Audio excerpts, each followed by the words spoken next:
Sok szeretettel köszöntök mindenkit a Lélek Magazin első élőadásába, ahol nem más sikerült megnyernünk, mint Carroll, aki Crion vagy Cryonnak a közvetítője, hivatalos közvetítője.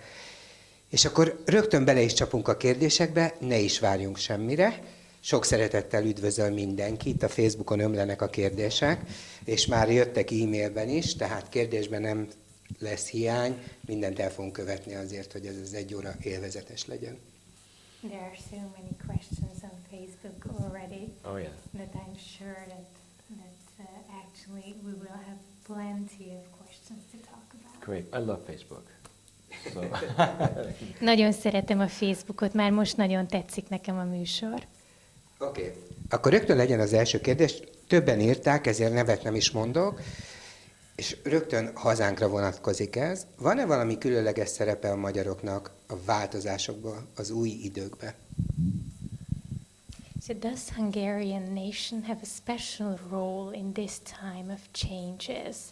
Do we have a special mission that you can describe?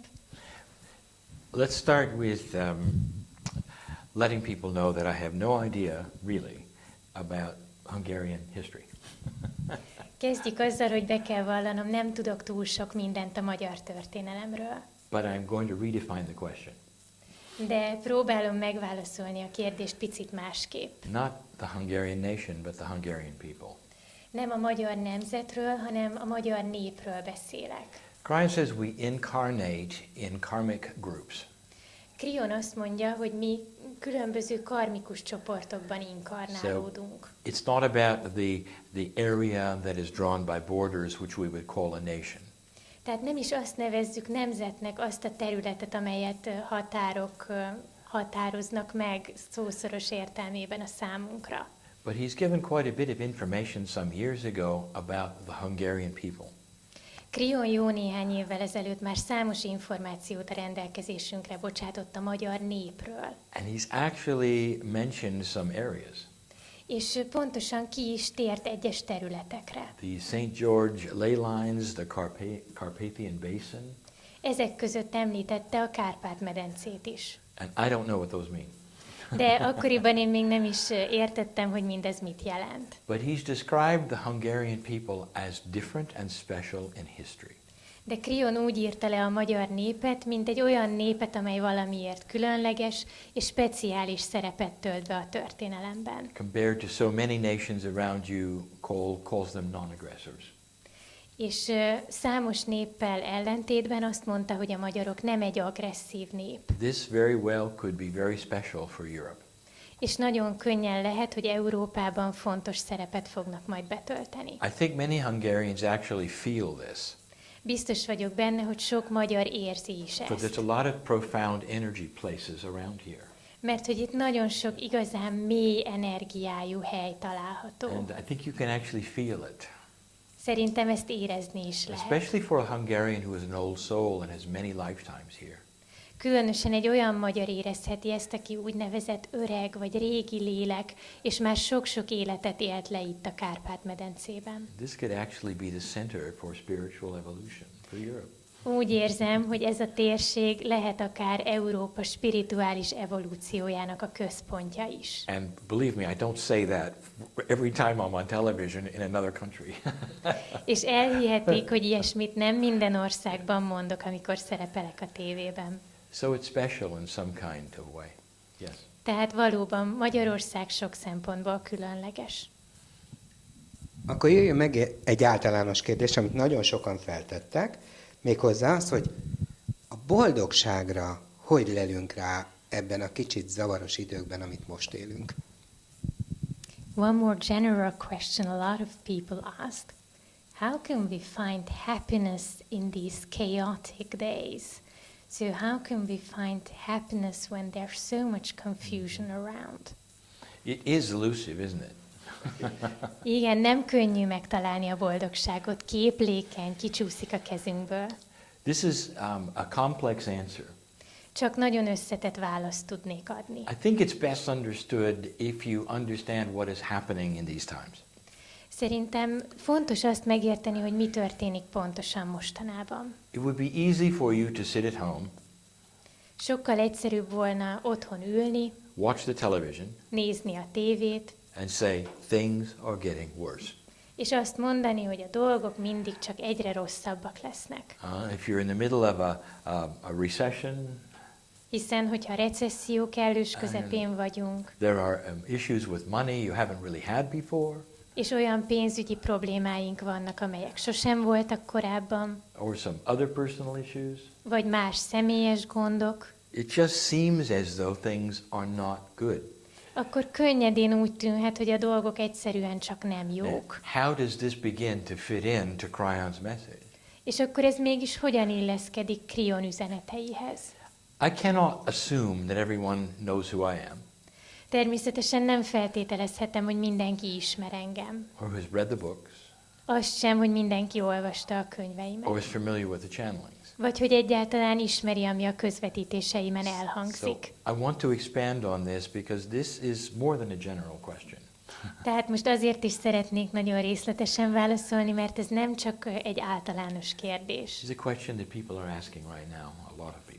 Mert hogy ez egy olyan kérdés, amelyet rengeteg ember tesz föl ebben a pillanatban. This may even fit into some of the questions that might be asked in this section.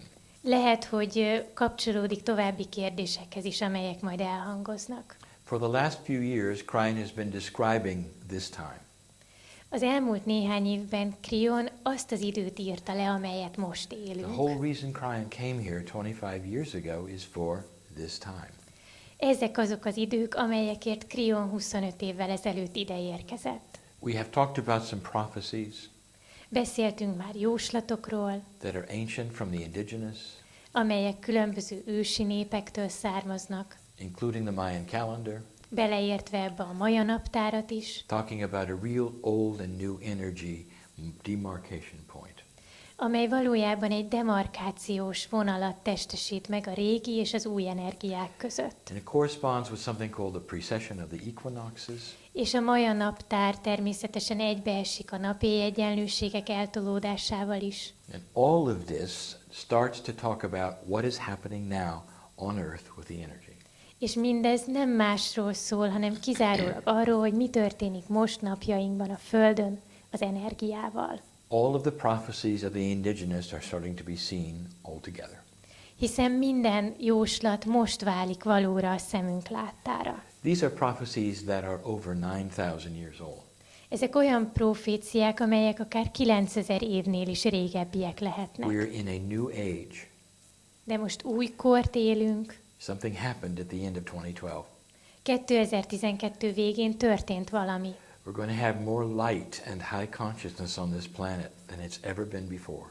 Sokkal több fény és sokkal több magas rendű tudat fog megjelenni itt a Földön, mint valaha is eddig a történelem során. Cryon calls this year one. És Krion úgy nevezi ezt az évet, hogy az első év. In the process, Cryon predicted something. Ebből a folyamatról Krion sok mindent előrejelzett már. The old energy, you want to call it the dark energy, anything you want to call this, Nevezhetjük ezt a másfajta energiát, a régit, sokféleképpen nevezhetjük akár sötét energiának is. is losing the battle. De az az egy biztos, hogy a csatában vesztésre áll. In English, we have a word that says we're going to pull out all the stops. Angolul létezik erre egy kifejezés, It refers to a pipe organ. tulajdonképpen egy orgonához lehet And hasonlítani, all the controls that are in front of the organist, és ez a kifejezés azt akarja, hogy az összes olyan dolgot, amellyel az orgonista irányítani tudja a hangszerét, when he pulls out the stops, it means it's the loudest it can be. úgy állítják be, hogy a lehető leghangosabb hangot produkálja, amely csak elképzelhető. Cryon predicted that the dark energy is going to do that right now. Krion megjósolta, hogy a sötét energia pontosan így fog működni, teljes erőből fogja fújni a magáét. It's losing, it is afraid, De mindez azért van, mert vesztésre áll, és ezért fél. and it's going to show itself very clearly to us in this fashion. És ezért aztán nagyon tisztán megmutatkozik előttünk a természete. Let me ask the viewers, have you seen anything lately that is really ugly on television? Hadd tegyem föl a kérdést a nézőknek, hogy láttak vajon mostanában olyasmit a tévében, ami igazán borzasztó volt? Have you seen things this year that you never expected to see? Láttak vajon olyasmit ebben az elmúlt évben, amelyre sosem számítottak korábban? I'm answering the question És directly. meg is válaszolom a kérdést direkt módon. Is it difficult right now Most nagyon nehéz időket because of élünk. this? Pontosan ezért. I want you to hang on to the fact that this is temporary. De nagyon szeretném, ha mindenkinek kapaszkodót jelentene a tény, hogy mindez csak átmeneti. If you're an old soul and what we call a light worker, Hogyha valaki régi lélek, vagy ahogy mi nevezzük, fénymunkás, now you know why this is happening. akkor pontosan tudja, hogy miért The worst történik thing we ez. all can do is to go to fear. És a legrosszabb, amit tehetünk, hogy mi is félni kezdünk. I'm going to make a statement. Most egy fontos kijelentést teszek. The dark energy is going to win if we go into fear. Akkor a sötét energia fog győzni, hogyha mi a félelembe menekülünk We've got to előle. be able to separate ourselves from what we see on television. Inkább meg kell tanulnunk függetleníteni magunkat attól, amit a tévében látunk, And really feel the joy of the love of God. és inkább Isten szeretetének az öröme kell, hogy eltöltsön bennünket. Esoterics really is the study of God inside. Mert az ezotéria nem más, mint a bennünk élő Isten vizsgálata, tanulmányozása. It's not the study of trying to figure out what's on television. És ezt a tanulmányozást nem tudjuk úgy elvégezni, ha arra koncentrálunk, amit a tévében The látunk. answer, stay centered. Tehát a válaszom az, próbáljunk fókuszáltak maradni. Find joy and humor and happiness anywhere you can. Próbáljuk mindenhol megtalálni az örömöt, a humort, a vidámságot, ahol csak tudjuk. And understand, because of my explanation, what truly is happening right now on the planet. És mindezt tegyük annak ismeretében, hogy megmagyaráztam, miért történik úgy a bolygón most, ahogy történik. I apologize for some of the length of these answers. És most szeretnék elnézést kérni, hogy bizony nem rövidek a But válaszaim, this is very profound time for us now. de most olyan időket élünk, amikor igazán mélyreható válaszokra van szükség. A Lélek magazin élőadásának vendége a fantasztikus Carroll, akit arról ismerünk most már 13 könyv óta, hogy ő csatornázza Cryon-nak az üzeneteit ide a földre, az emberiség számára. Aki kérdezni szeretne, az megteheti a képernyőn írt telefonszámon, vagy a Facebook oldalunkon. Facebook nyertesünk is volt, mert hogy ugye előre kértük a kérdéseket, és Rita már itt volt és találkozott Lee-vel, nagy boldogság volt mind a kettőjük számára. És akkor jöjjön rögtön egy nagyon aktuális kérdés, ezt a Facebookon kérdezték. Üdvözöllek benneteket szeretettel, kérdésem az lenne, hogy kik ezek az iszlám szélsőségesek, akik embereket fejeznek le, és honnan kerülnek elő, miért vannak most itt? The next question is about Islamic extremists. Who are they? Why are they here? Who are these people who actually behead other people? And why are they here with us on this planet? It's a good question. And do you see how it fits into the last answer? Ez egy nagyszerű kérdés, bizonyára mindenki látja, hogy az előző válaszomhoz is kapcsolódik. Can I start by saying something that I really feel strongly about? Szeretném olyas valamivel kezdeni, amivel kapcsolatban nagyon erőteljes érzéseim vannak. I don't like the word Islam extremists. Nem szeretem azt a szót, hogy iszlám szélsőségesek. I like the word extremists. Csak a szélsőséges szót szeretem We használni. have so many Islam friends who have such a beautiful countenance and belief in God. Mert olyan sok iszlám vallású barátunk van, akiknek csodálatos kapcsolata van Istennel, és akik mindannyiunkkal nagyon jó kapcsolatot And I ápolnak. know what the prophet teaches. És azt is tudom, mit tanít a próféta. And it's not what we see with the extremists. És azt is tudom, hogy ezek a szélsőségesek nem annak So I engedelmeskednek. just like people to know that I know the difference. Tehát szeretném, ha mindenki tudná, hogy tisztában vagyok a The különbséggel. extremists are here for the reason I just gave you. A szélsőségesek pontosan azért vannak itt, amit az előbb elmagyaráztam. You ever had a box in the backyard of your house, let's say? Csak képzeljük el, hogy ez olyan, mintha a hátsó udvarban tartanánk egy dobozt. And it sits there for years. Évekig ott áll a doboz, And now it's time to move it. és most eljött az ideje, hogy odébb So you tegyük. pick it up and move it. Tehát egyszerűen fölemeljük, odébb rakjuk, Underneath you find all the things you never knew were there. és alatta olyan régi dolgokat találunk, amikről fogalmunk sem volt, hogy ott vannak. Dangerous spiders, worms, all manner of things. Lehetnek ott veszélyes pókok, különböző kukacok, rovarok, mindenféle, amiről fogalmunk sem volt. They needed the dark. Mert hogy nekik szükségük volt a sötétségre. We have just moved the box on the planet. Valójában, ami most történt, az nem más, mint hogy mi is elmozdítottunk egy ilyen dobozt a bolygó viszonylatában. And it's exposing everything that is dark, old energy. És ezért aztán most új megvilágításba kerül, és jobban látszik minden, ami régi, ami a sötét, ami a letűnt energiákhoz kapcsolódik. That is why they're here. Ezért vagyunk most itt.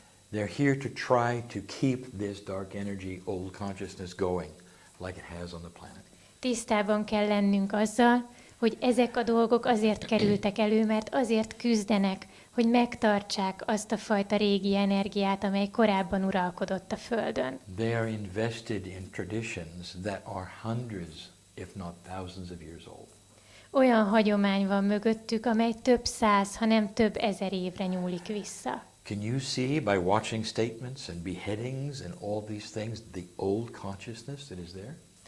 Szerintem mindenki látja ezek mögött a szörnyű lefejezések és különböző kiáltványok mögött azt a fajta sötét, régi energiát, amelyről beszéltünk. It's an old system, isn't it? Trying to scare us? Ez egy régi rendszer, amely próbál bennünket megrémíteni, It is not going to work. de nem fog neki sikerülni. We'll have alliances between nations we've never seen before. Mert hogy a nemzetek között olyan összefogás létezik most, amely korábban sosem volt. Cryon actually channeled the way to get rid of them quickly. Krion különböző közvetítéseiben is elhangoznak módszerek arra, hogy hogyan tudunk minél gyorsabban felülkerekedni a régin. And he begged us, he said, don't kill them.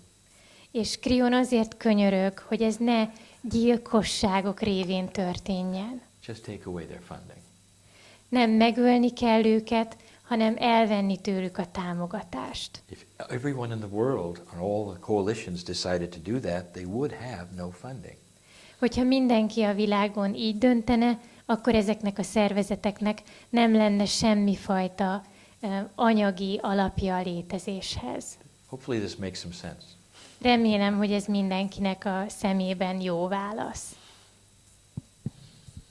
Lee egy speciális csomaggal érkezett ide Budapestre, méghozzá egy 2 napos konferencián fogja mindezt elmondani. Elmondja, hogy Krion közvetítéseiből mi valósult meg, hol tartunk most, és mi várható a jövőbe. Ez egészen nagy vonalakban erről lesz szó a most következő hétvégén, szombat-vasárnap. Az érdeklődők figyelmét fölhívom erre a dologra, hiszen most csak 1 óra áll a rendelkezésünkre, hogy kimerítő válaszokat adjunk a kérdésekre. És akkor jöjjön a következő kérdés, ami nem más. Irén kérdezi, hogy az emberiség hogyan hat a Föld energiáira. Next question. So, how does humanity affect the energies of our planet Earth? So, how do we influence the energies on the planet? We have a weekend seminar coming up. Mint az el is hangzott, nem sokára itt van a hétvégi szemináriumom. Now, this sounds like a commercial, but it really isn't. Úgy hangzik, mintha reklámozni szeretnék, de nem így van. But part of what I'm presenting is something called the grids of the earth.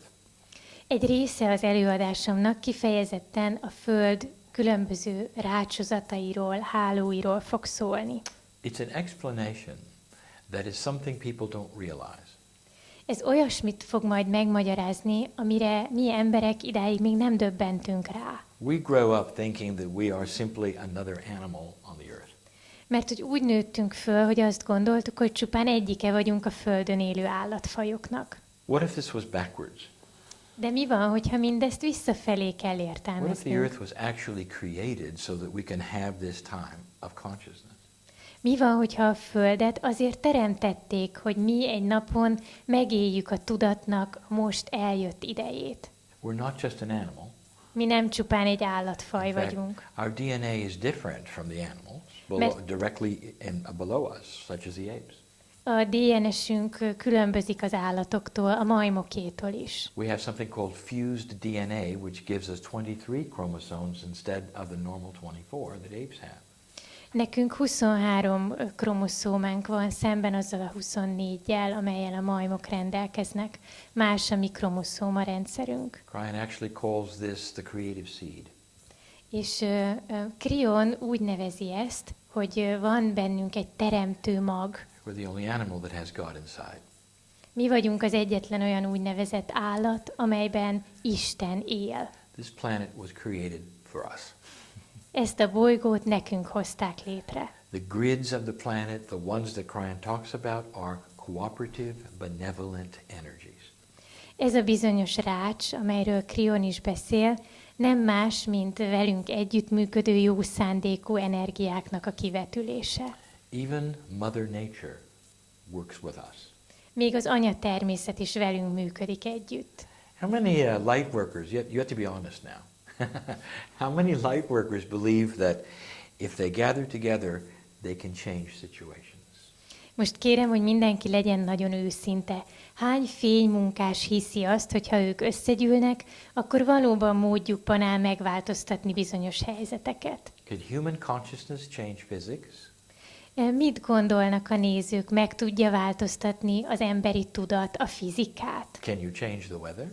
Meg tudjuk például változtatni az időjárást? Let me ask you, if you feel you can, Hadd tegyem föl a kérdést. Ha valaki úgy érzi, hogy ő képes erre, then you understand you are influencing the planet. The planet is not influencing you. akkor nem ébred rá arra, hogy ő maga képes befolyást gyakorolni a bolygóra, és nem fordítva. The planet exists for us. A bolygó azért jött létre, hogy a számunkra otthont adjon. This weekend we're going to talk about the shifts we're seeing in the grids. A hétvége folyamán fogunk beszélni a változásokról, amelyek megfigyelhetőek ebben a hálóban, ebben a rácsban. And that's going to start changing human nature in cooperative with the new energy. És olyas valami fog majd elhangozni, amely megvilágítja, hogy hogyan változik az egész emberiség teljes harmóniában az energiaváltozással. Egy összetett kérdést érkezett Facebookon, mert hogy lehet kérdezni a Facebook oldalunkon és telefonszámon is, ami ki van írva a képernyőre, olvasom. A DNS-ről szeretnék kérdezni, most voltam vérvételen, és az van, hogy a leletemen gén átrendeződésen esik keresztül a hölgy, Olginak hívják. Erről nagyon rosszakat írnak az orvosok, de amikor először olvastam a papírjaimon, akkor rögtön Krion tanítása jutott eszembe, a DNS programozásnak lehetőségéről szóló tanítása. Minden leletem perfekt, kivéve az átrendeződést, amit még nem értek, és de ettől függetlenül kiválóan érzi magát. Vajon ez... That's a long question. Yeah. It's going to be a complex question. Basically, it's about the DNA. Mm-hmm. So the lady who sent in the question is going through the process of gene rearrangement. Or at least this is what she's diagnosed with. So actually she feels perfect, but her diagnosis says that this so-called gene rearrangement can be observed in her blood tests. Wow. So can you explain this phenomenon? No. Valójában nem tudom megmagyarázni ezt a jelenséget. However, De ennek ellenére it fits so completely with what Brian says we are going through. szerintem ez a jelenség tökéletesen egybecseng azzal, amit Krion mond. It sounds like hers can be measured under a microscope. Szerintem ez a változás végre olyan, ami egy mikroszkóppal is tetten érhető. Most of the recalibration that Brian talks about is esoteric. Mert hogy más emberek esetében az a fajta újrakalibrálás, amiről Krion beszél, inkább ezoterikus módon nyilvánul meg. But what if it was part of what we're talking about? De akár ezen a vonalon is folytathatjuk a beszélgetést. What if gene rearrangement is something benevolent that she needed? Feltételezzük azt, hogy ez a génátrendeződés valami jó indulatú folyamat, amelyre a kérdés beküldőjének nagyon is szüksége volt. Instead of being something negative, Ahelyett, hogy negatívumként tekintenénk rá, I would like her to celebrate it. nagyon szeretném, ha a kérdés beküldője ünnepként fogná föl, hogy ez bekövetkezett. Attitude has a lot to do with what the cells see and do with you. Egyébként is nagyon nagy jelentősége van a hozzáállásnak abban, hogy a saját sejtjeink hogyan szolgálnak ki bennünket. Do you have the word hypochondriac? Okay. Hogyha ismerjük ugyebár azt a kifejezést, hogy hipohonder, Have you ever met one of those? akkor bármelyik nézőnek feltehetjük a kérdést, hogy találkozott-e valaha hipohonderrel. They talk about everything they're afraid of catching. You know, every disease and all these things. Állandóan azokról a betegségekről beszélnek, amelyektől félnek, amelyeket nem akarnak elkapni. And then they actually end up catching them. És a végén mégis az lesz az eredmény, hogy ezeket mind elkapják. They've actually created it, their body heard it and cooperated it, and they're sick. Valójában ők maguk hozták ezt létre, mert a testük meghallotta, hogy emlegették a betegségeket, együttműködött velük és megbetegítette önmagát. Can you imagine our power if we reversed that whole thing?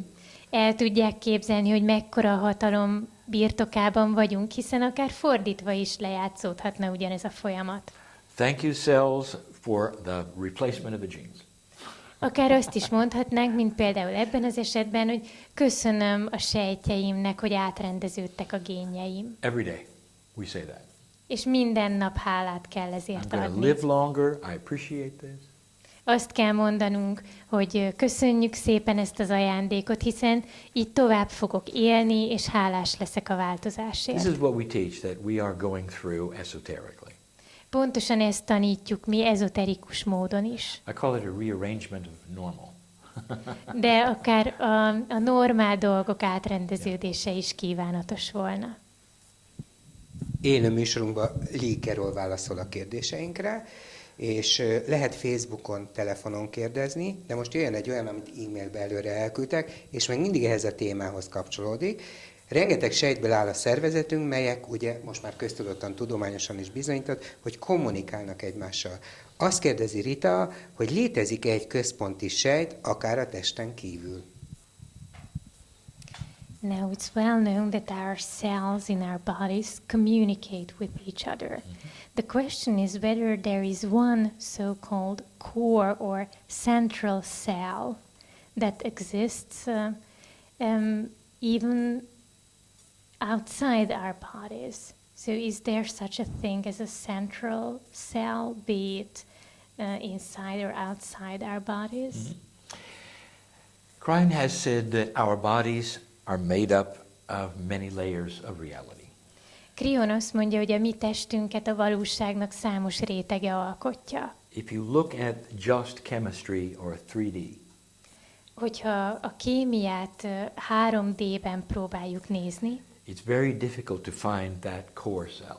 akkor nagyon nehéz megtalálni ezt a központi sejtet. The closest thing we have to that has actually just been discovered in DNA. A legközelebbi, ahogy ezt leírhatjuk, valójában a DNS-sel kapcsolatos felfedezésekhez kötődik. A DNA is not a cell, it's a molecule. De a DNS nem sejt, hanem molekula. You might remember in the past, some of you who know this, that 90% of DNA has been thought to do nothing. Talán sokan emlékeznek arra, hogy nemrégiben a tudósok még úgy gondolták, hogy a DNS-ünk 90%-a teljesen haszontalan. They even called it junk DNA because they didn't think it did anything. Fölösleges, úgy is mondhatnánk, hogy szemét DNS-nek nevezték, mert úgy gondolták, hogy semmilyen produktív munkát nem végez. In September of 2012, science found what it did. 2012. szeptemberében a tudósok is rájöttek, hogy milyen fontos szerepet tölt be ez a 90%. It's the manual for stem cells. Úgy is leírhatnánk, minthogyha egy kézikönyv lenne, amely az őssejtjeinket irányítja. They call it the control panel for the body. Tulajdonképpen a testnek egyfajta irányító egysége. This is close as we're going to get to finding the core or the central controller. Tulajdonképpen ennél közelebb most nem is igen tudnánk kerülni a központi vagy irányító sejt meghatározásához. And the beauty of this is that science is starting to see that we can reprogram the data. És ennek az a szépsége, hogy már a tudomány is kezdi felismerni, hogy képesek vagyunk átprogramozni az adatokat. So many have called it the central cell for years. Nagyon sokan használták azt a kifejezést, hogy központi sejt, Didn't know what it was, where it is, but now we do. de nem tudták, hogy mi is az, hol található pontosan, és most már ezt szerint tudjuk. I think intuitively we knew it all the time that it was there. Szerintem intuitíve sokan tisztában voltak ezzel mindig is. Even without the science, we called it whatever we wanted to. Mert hogy a tudomány közreműködése nélkül is elneveztük annak, aminek But akartuk. imagine a central source that we can reprogram that controls everything in our body. De képzeljük csak el, hogy valóban létezik egy ilyen központi forrás a testünkben, amely mindent irányít, minden folyamatot a testen belül. Even our lifespan. Még az élettartamunkat is. Fantasztikus, mert úgy érzem, hogy Lee most is csatornázik, hiszen még 2 kérdésre válaszolt ebben az egy válaszban. Akkor jöjjön most a DNS-től és a sejtektől eltérő kérdés. A sors, az az Isten én úti terve egy életre. Az egóm az, aki meg akarja változtatni, hogy jobbat akar ezáltal? Tehát, hogy az ego azért térít le az isteni útunkról, mert jobbat szeretne nekünk?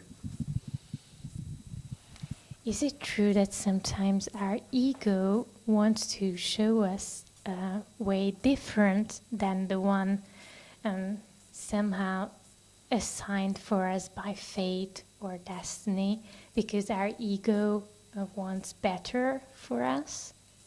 So is this true that our ego sometimes Let me ask you. wants us to go on a different path for our sakes? Yeah, the answer is, again, I have to redefine things. Megint csak újra kell definiálnom dolgokat. Basically, the answer is if you let ego go, it will take you in a whole different direction. Alapvetően az a válaszom, hogyha hagyjuk az egót felülkerekedni, akkor valami egész más irányba viszel bennünket, mint kellene. Pure ego does not want the best for you. A tiszta egó soha nem a legjobbat akarja nekünk. Pure ego wants you to be famous. This is Az egó valójában csak azt akarja, hogy mi híresek legyünk, There are other energies in you that want the best for you. de vannak bennünk olyan más energiák, amelyek valóban a javunkat akarják. We have a name for this in esoterics called duality. Van is ennek neve az ezotériában, úgy hívjuk, hogy dualitás. It's the push and pull between the corporeal human being and the esoteric human being. A testi megnyilvánulásunk és az ezoterikus énünk között folyamatosan működik egy ilyen húzd meg, erezd meg jellegű versengés. And everything we do tries to put this in balance. És mi minden cselekedetünkkel arra törekszünk, hogy valahogy egyensúlyt teremtsünk. So if you've got something happening in your body, to ask that question, Tehát, hogy válaszolandó a kérdésre, hogyha szeretnénk, hogy történjen velünk valami, is it pushing you to do egotistical things, or is it pushing you to better yourself? akkor mindig azt a kérdést kell föltennünk, hogy a bennünk megfogalmazódó szándék az egoista dolgok felé irányít, vagy pedig valami jobb cél felé. Part of what I teach is we've got to use discernment on who is talking. Valójában az én tanításom lényege az, hogy mindig a józanész segítségével kell eldöntenünk, hogy ki beszél bennünk. Use first intuitive thought. That is the safest thing. Először is ilyenkor az intuícióra kell hagyatkoznunk, ez a legbiztosabb módszer. I call it discernment engine on who is talking. Szerintem ki is alakíthatunk magunkban egy olyan mechanizmust, amely meghatározza, hogy ki beszél, kinek a hangját halljuk önmagunkban. This is especially important right now. Ez a mostani időkben különösen With genes fontos. being rearranged and things. Akkor, amikor akár még génmódosuláson is keresztül mehet valaki. Következőre összevonok egy Facebookos kérdést, meg egy e-mailen érkezett, és egészen egyszerűen leegyszerűsítve a dolgot, mi az emberiség feladata a közeljövőben? What is the task of humanity in the near future? Easy. Könnyű kérdés. The task of humanity is to raise the consciousness of the planet. Az emberiség feladata az, hogy megemelje a bolygó tudatszintjét. We're already doing it. És már most is ezt tesszük. You realize that war we were supposed to have did not happen.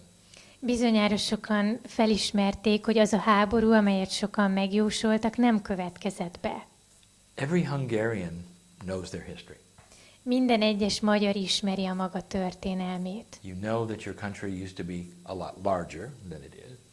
Tudják, hogy az országuk régebben sokkal nagyobb volt, mint ma. You know what war after war has done to you. A magyarok jól tudják, hogy mit tett velük a háborúskodások sorozata. Your parents and your grandparents are very familiar with an old energy of war. Minden egyes néző szülei és nagyszülei jól ismerik azokat a régi energiákat, amelyek a háborúk idején domináltak. The young people have not seen it. De a fiatalok nem látták mindezt. Even a 60-year-old has not seen it. Még olyas valaki is, aki ma már akár 60 éves, túl fiatal ahhoz, hogy ezt ismerje. There's a new consciousness on the planet that's trying to put things together instead of tearing them apart. Mert hogy új tudat uralkodik most a bolygón, amely arra törekszik, hogy a dolgok egységesüljenek, ahelyett, hogy szétszakadnának. It moves slowly. És ez nagyon lassan történik, But we have already started the process. de már elkezdődött a folyamat, már elkezdtük. Now we reach this point at the end of 2012 Elértük 2012 végét, where human consciousness is starting to cooperate with each other. Amikor az emberi tudat elkezdett egységként együttműködni, And you start to see the dark side coming through. és persze látjuk, ahogy a sötét oldal küzd ez ellen, That ought to tell you we're winning. és sokszor úgy tűnik, hogy nyerésre áll. And so truly the purpose that we are here for, especially old souls, Tehát valójában a célunk nekünk, különösen a régi lelkeknek, is to raise consciousness. hogy a tudatszintet emeljük. The next question, A következő the kérdés, one that is not there, egy olyan kérdés, amely nincs ott a Facebookon, how do we do that? az bizonyára az lesz, hogy hogyan. It's not that hard. De ez nem olyan nehéz. We start to change ourselves. Úgy kell kezdeni, hogy magunkat változtatjuk meg. What is part of the old human nature? Végül is mik a régi emberi természet ismérvei? Drama, anger, Dráma, dű, worry, aggodalom being a victim. és az We áldozatmentalitás. start to rewrite our own programs. Már kezdjük átírni a saját programjainkat. You take the masters of the earth and you look at how they acted. Már kezdünk példát venni a nagymesterekről. And you start to try to emulate that. Ezt a példát kellene követnünk. Did you know you'll live longer if you do that? Tudták a nézők, hogy ezzel akár az élettartamukat is megnövelhetik? You know, don't you, that doctors have said if you worry, you're going to die sooner. Az orvosok is folyamatosan azt mondják, hogy aki aggódik, az hamarabb hal meg. If you feel you're a victim of the planet or the family or the government, you're going to die sooner. Tehát az, aki úgy érzi, hogy ő áldozat, akár a családé, akár a kormányé, akár a bolygóé, az hamarabb fog meghalni. All the cells in the body are listening to your consciousness. Mert hogy a test minden egyes sejtje odafigyel arra, amit a tudat mond, If you have a gentler consciousness, you're going to live longer. és akkor, hogyha gyengédebb üzeneteket küld az elme, akkor mindenki hosszabb ideig élhet. It affects the people around you. És ez a körülöttünk élő embereket is It's befolyásolja. almost like one person gets it and another person gets it, just being nice to one another. Akár egyik ember továbbadhatja a másiknak a kedvességet, és így terjed ez egyre szélesebb körben. I think more and more countries are starting to see that alliances are beginning to work. Szerintem egyre több ország látja, hogy ez az együttműködés milyen jól működik. Watch for more of them.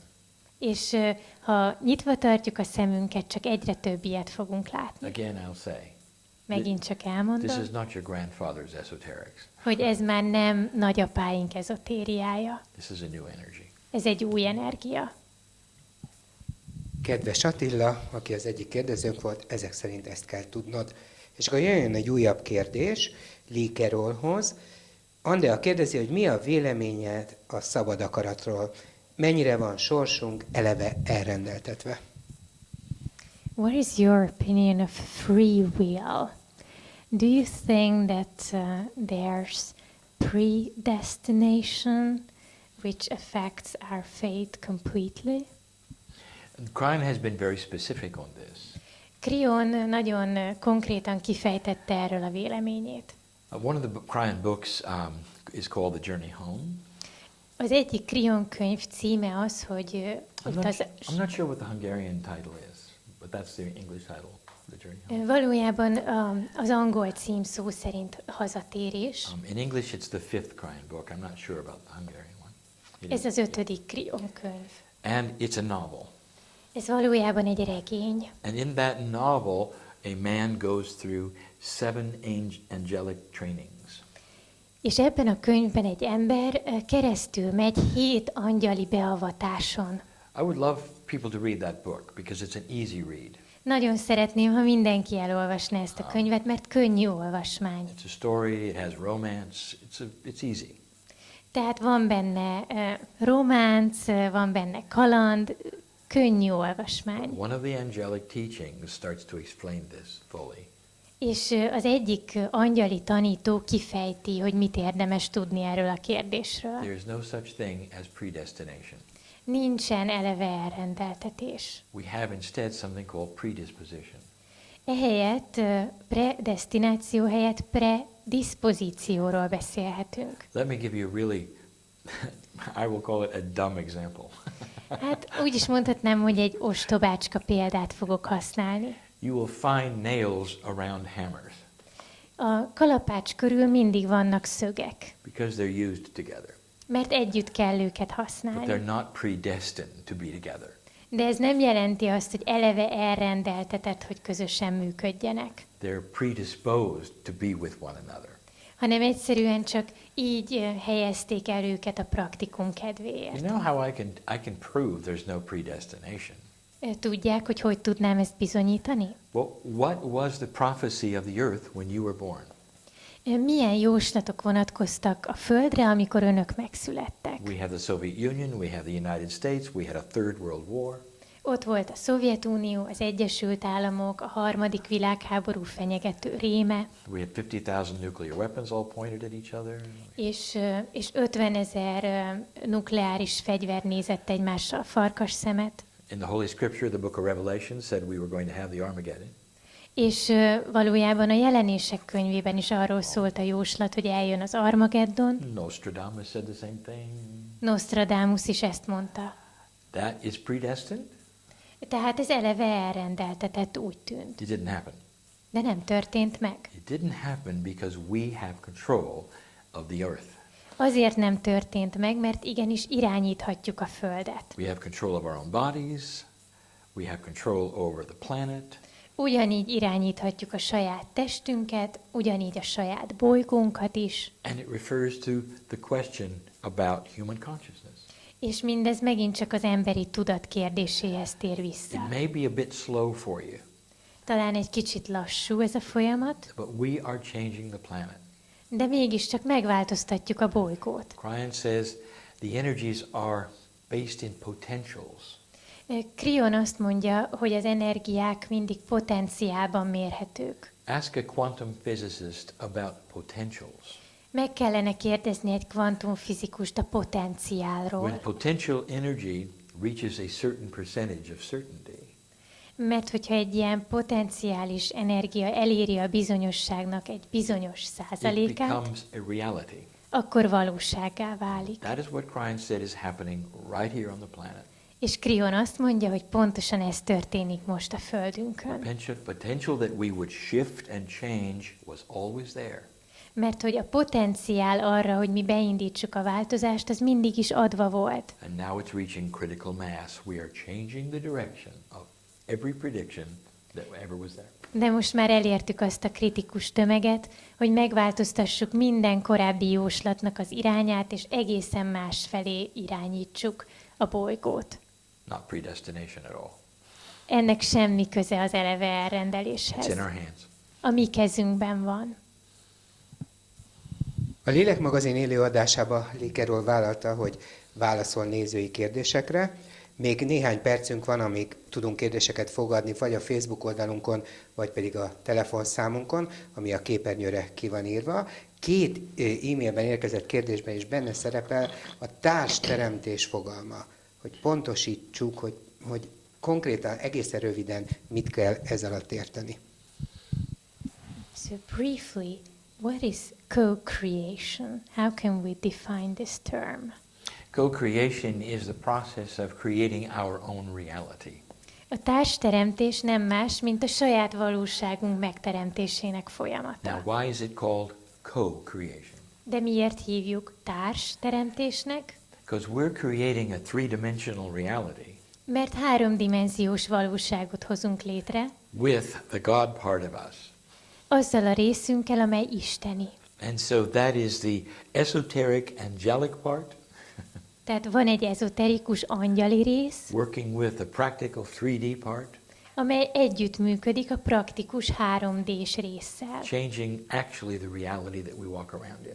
És ez megváltoztatja a valóságot, amelyben élünk. It can change who we meet, Megváltoztathatjuk, hogy kivel találkozunk, the very cells of our body through our intent, kicserélhetjük a szándék segítségével a testünk sejtjeit, and a new way of life.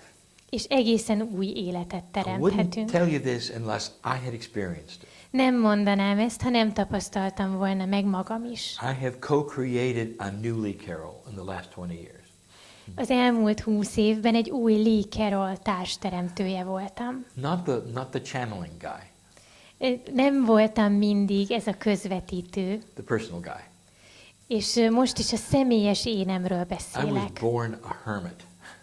Valójában azt mondhatnám, hogy remetének I didn't születtem. like people, Nem szerettem az embereket, very quick to be angry, gyorsan dübegurultam, very opinionated.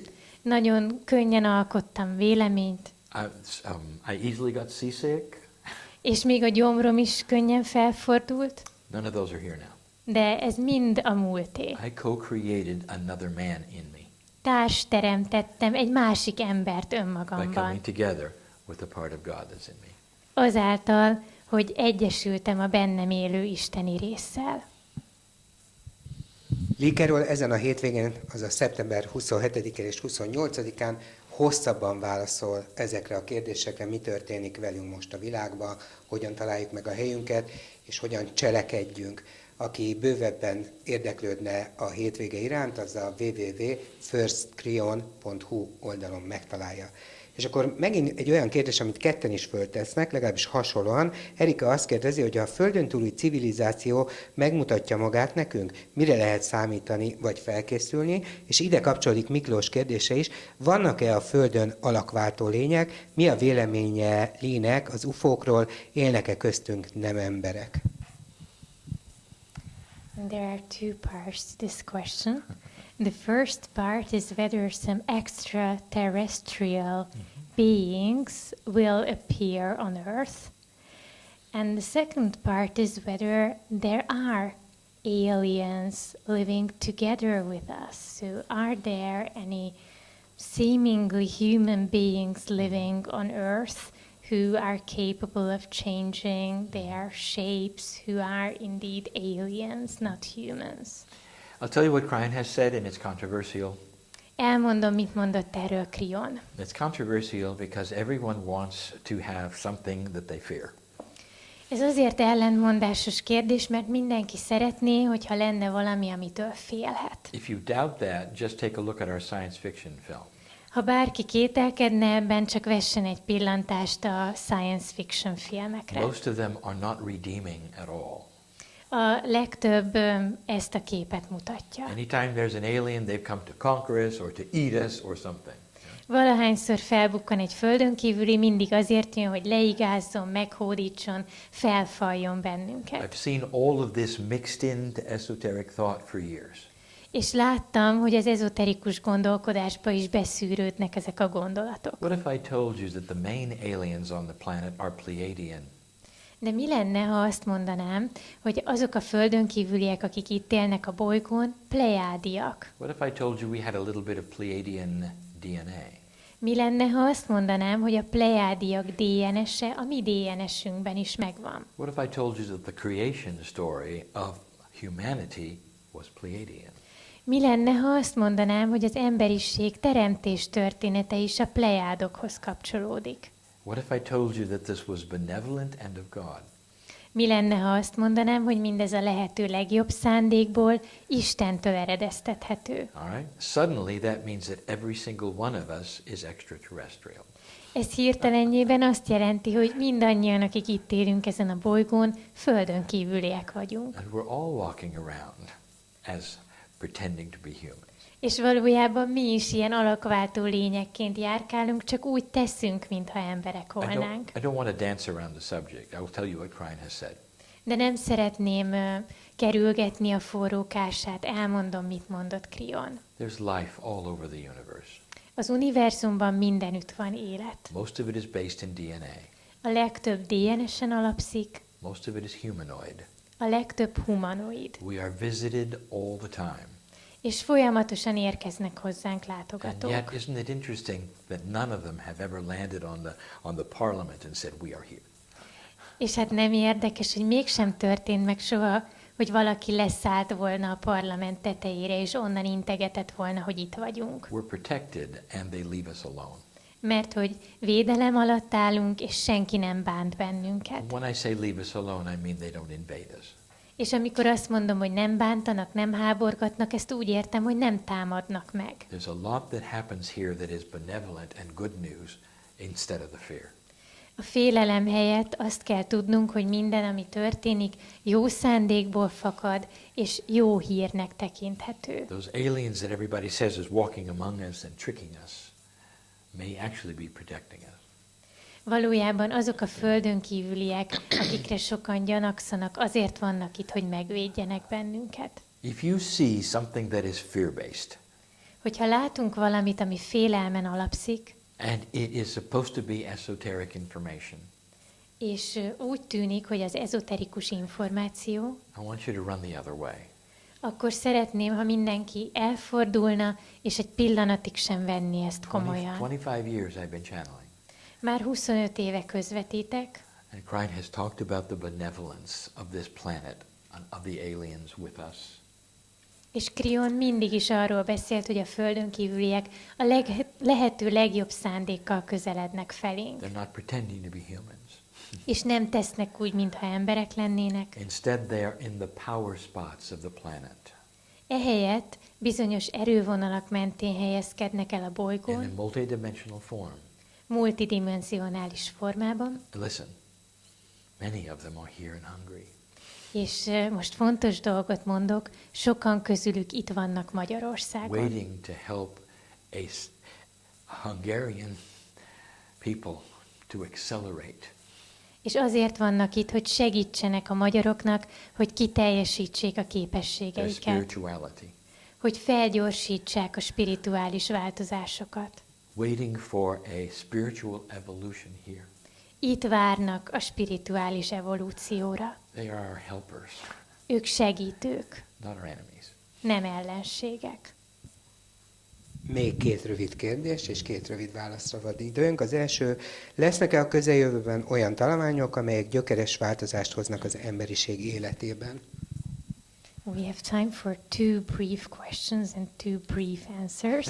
The first is whether there will be inventions in the near future that will radically change the life on earth. Brian has talked about one specific one is coming soon. Creon beszélt egy ilyenről, ami nem sokára már elérhető lesz. I don't know how soon. Nem tudom, mennyire nem sokára. The last time Brian said something was going to happen soon, it took 20 years. Legutóbb, amikor Creon valamire azt mondta, hogy nem sokára, az 20 év múlva történt meg. It'll be the ability to see quantum fields. Ez pedig az a képesség lesz majd, hogy láthassuk a kvantummezőket. When we have that, finally humanity will see the Merkaba around us, our DNA field. Ha ez megtörténik, az emberek látni fogják a Merkaba mezőt, a mi DNS mezőnket, It's 8 meters wide. ami 8 méter széles, It's going to redefine science. és teljesen újra fogja definiálni a tudományt. They're going to see quantum energies around all life. És kvantumenergia lesz majd látható minden nemű élet körül. I asked Ryan, why do we have to wait for some of these inventions? És megkérdeztem Creontól, hogy miért kell várnunk ezekre, When consciousness gets to a point where we will not weaponize them, we'll get them. és Creon azt mondta, hogy addig kell várnunk, amíg a tudatunk el nem jut arra a szintre, hogy ezekből a dolgokból ne faragjunk majd fegyvert. That was the answer to one. Ez volt hát az első rövid válasz. A második pedig szilveszteri az utolsó szó, vagyis a kérdés. Mi a véleménye a reinkarnációról, mikor kapcsolják be azokat a pozitív lényeket, akiket leküldtek, gondolom ide a Földre? Ez két kérdés. What is your opinion about reincarnation? And when will those positive beings who were sent down to Earth switched on, so to speak? When were we switched on? So when will those beings Tanítóknak switched mondanám on? minket, vagy So segítőknek. those teachers who were sent to Earth, This is when will yeah. We have they be switched on? they're already switched on. Már bekapcsolták őket. There's information about something called nodes and nulls. We'll talk about it this weekend. A hétvége folyamán sok szó esik majd erről. Places where the Pleiadians are on this planet multidimensionally. Mert hogy vannak olyan helyek, ahol itt ezen a Földön jártak a plejádiak multidimensionális formában. One of them is in this area. Az egyik ilyen terület éppen ez, ahol mi most They've vagyunk. been identified all over the world by Cryon. És Creon beazonosította ezeket a területeket szerte a világon. And we believe that we reincarnate. Our souls reincarnate over and over and over.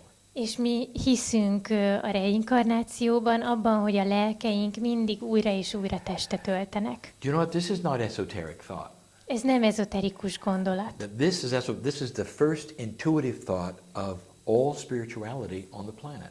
Hiszen ez az első intuitív gondolat, amely megfogalmazódott a bolygón a spiritualitással kapcsolatban. Oldest spiritual systems you can find. Hiszen a legrégebbi spirituális rendszerek is vallották a reinkarnációt. Reincarnation at the center of their belief. A reinkarnáció mindig is a vallásuk központjában volt. We believe in it, we believe it is necessary, and old souls are the ones watching this right now. Hiszünk ebben, hiszünk abban, hogy ez szükséges, és tudom, hogy nagyon sok régi vagy öreg lélek néz most You bennünket. wouldn't be interested in watching me for an hour unless you were an old soul. Think about it. Az üzenetem ráadásul az, hogy senkit nem érdekelne ez a műsor egy órán keresztül, hogyha nem öreg vagy régi lélek volna.